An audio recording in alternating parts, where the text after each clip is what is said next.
Hey guys, welcome to Naughty Stitches. आज के इस वीडियो में मैं आपके साथ गले का एक बहुत ही सुंदर सा डिज़ाइन शेयर कर रही हूँ। तो इस डिज़ाइन को बनाने के लिए मैंने 3 अलग अलग रंग के धागे 3 बॉबिन्स में डाल लिए हैं और अब हम इन तीनों धागों को एक साथ मशीन में पिरोएंगे। ये डिज़ाइन आप किसी भी सिंपल सिलाई मशीन का इस्तेमाल करके बना सकते हैं। ये जो सिलाई मशीन मैं इस्तेमाल कर रही हूँ ये भी एक सिंपल सिलाई मशीन की तरह ही है। फ़र्क बस इतना है कि इसकी स्पीड थोड़ी सी ज़्यादा होती है। तो इस तरह से आपको तीनों धागे एक साथ ही इस मशीन में पिरो लेने हैं। यहाँ पर मैं 16 नंबर की ही सुई का इस्तेमाल कर रही हूँ क्योंकि मैंने यहाँ पर 3 धागे एक साथ डाले हैं। लेकिन अगर आपको 4 या 5 धागे एक साथ डालने हैं तो आप 18 नंबर की सुई का इस्तेमाल कीजिएगा। तो इस तरह बहुत आसानी से मैंने सुई में धागा भी पिरो लिया है। ये देखिए। अब हम सिलाई मशीन के टेंशन रेगुलेटर को थोड़ा सा लूज़ कर लेंगे क्योंकि ऊपर वाला धागा थोड़ा सा मोटा है। इसको लूज़ करने पर ये धागा इसमें से आसानी से निकल पाएगा। अब यहाँ पर मैंने कपड़े की एक पट्टी ली है जिसकी चौड़ाई 4.5 इंच है और लंबाई 12.5 इंच। और इस पट्टी के पीछे मैंने फ्यूज़ पेपर चिपका लिया है जिससे ये थोड़ी सी हार्ड हो गई है और इसके ऊपर सिलाई अब और भी ज़्यादा फिनिशिंग से लगेगी। अब इस तरह से इस पट्टी के ऊपर आपको आधा आधा इंच की दूरी पर सिलाइयाँ लगानी हैं और जिस रंग के कपड़े पर आप सिलाइयाँ लगा रहे हैं उसी रंग का धागा आपको नीचे वाली बॉबिन में भरना है। तो इस तरह से मैंने तकरीबन आधा आधा इंच की दूरी पर सिलाइयाँ यहाँ लगाई हैं। तो आप देख सकते हैं कि ऊपर की तरफ 3 धागों का इस्तेमाल करने से एक सुंदर सा डिज़ाइन हमारा यहाँ पर बन गया है। अब बिल्कुल इसी तरह से हम पूरी पट्टी के ऊपर सिलाइयाँ लगा लेंगे। आप चाहें तो ये सिलाइयाँ लंबाई में भी लगा सकते हैं और आप चाहें तो इन सिलाइयों को थोड़ा ज़्यादा दूरी पर भी लगा सकते हैं। तो इस तरह से पूरी पट्टी में सिलाइयाँ लगाने के बाद ये पट्टी कुछ इस तरह की दिख रही है। अब हम इसके ऊपर गोटा अटैच करेंगे। तो इसके ऊपर अटैच करने के लिए मैंने ये लाइट गोल्डन कलर का गोटा लिया है और इन सिलाइयों के बीच में हमें इस गोटे को इस तरीके से रखना है और सिलना है।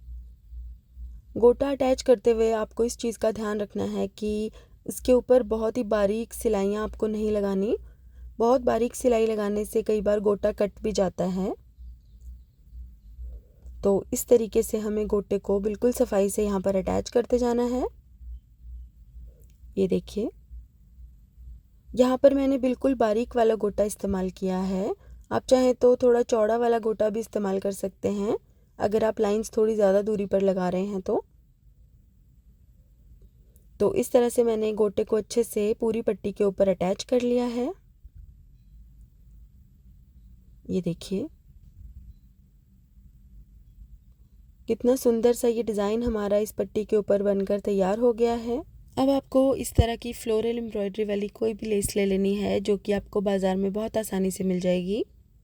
जो मैंने इस कपड़े की पट्टी के ऊपर धागे इस्तेमाल किए हैं सिलाई लगाने के लिए उनका कलर भी मैंने लेस के साथ मैचिंग ही लिया है, रेड, येलो और ग्रीन। अब इस तरह से हमें लेस का कोना बनाना है और इसके ऊपर सिलाई लगानी है। इस तरह से कोने आप लेस को पट्टी के साथ अटैच करते हुए भी बना सकते हैं, लेकिन मुझे ऐसा लगता है कि पहले कोने बनाकर इसको अच्छे से प्रेस करने पर डिज़ाइन में ज़्यादा फिनिशिंग आती है। तो इस तरह से एक कोना मैंने बना लिया है। अब हम दूसरे कोने की प्लेसमेंट को भी मार्क करेंगे इस तरह, और अब हम यहाँ पर भी सिलाई लगाएंगे।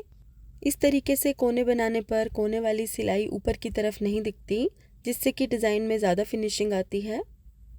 तो इस तरह से दोनों कोने मैंने बना लिए हैं और अब हम इसको अच्छे से प्रेस करेंगे। तो ये देखिए यहाँ पर मैंने प्रेस कर लिया है और आप देख सकते हैं कॉर्नर से लेस कितनी ज़्यादा सुंदर दिख रही है। ये देखिए, अब हम इस लेस को यहाँ पर अटैच करेंगे। अच्छे से इस पट्टी के साइड में लेस को सेट करेंगे और सिलाई लगाएंगे। ये देखिए,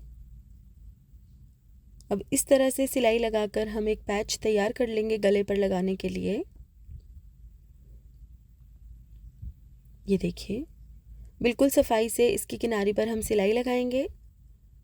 अगर थोड़े बहुत बल रह भी जाते हैं सिलाई लगाते हुए तो आप उसको प्रेस करके दूर कर सकते हैं। तो इस तरह से मैंने ये पैच बनाकर तैयार कर लिया है। अब हम गले का निशान लगाएंगे कुर्ती के फ्रंट पर। अब हम चौक को इस तरह डार्क करके बुकरम के बिल्कुल साथ साथ चला देंगे जिससे कि थोड़ा सा चौक का पाउडर नीचे की तरफ भी आ जाएगा और गले की शेप यहाँ पर ड्रॉ हो जाएगी। गले की आप कोई भी शेप यहाँ पर बना सकते हैं। तो इस तरह से गले की शेप का निशान लगाने के बाद हम इस पैच को इस शेप के हिसाब से यहाँ रखेंगे और इसकी किनारी पर हम सिलाई लगा देंगे। तो इस तरह से पैच के चारों तरफ सिलाई लगाने के बाद हम इसके ऊपर गला बना देंगे। जैसे सिंपल गला बनाया जाता है बिल्कुल उसी तरीके से हमें यहाँ पर गला बनाना है। और इसके साथ ही गले का हमारा ये डिज़ाइन भी बनकर तैयार हो चुका है। तो गाइज़ आज के लिए बस इतना ही। अगर आपको मेरा ये वीडियो पसंद आया है तो इसे लाइक करें और मेरे चैनल को सब्सक्राइब करें। सब्सक्राइब के बटन के साथ साथ बेल आइकन को भी ज़रूर दबा लें ताकि आपको मेरे सभी वीडियोस के अपडेट सबसे पहले मिल सकें। साथ ही आप मुझे फेसबुक और इंस्टाग्राम पर भी फॉलो कर लीजिएगा, जिसका लिंक मैंने डिस्क्रिप्शन बॉक्स में दिया है। तो guys thank you so much for watching.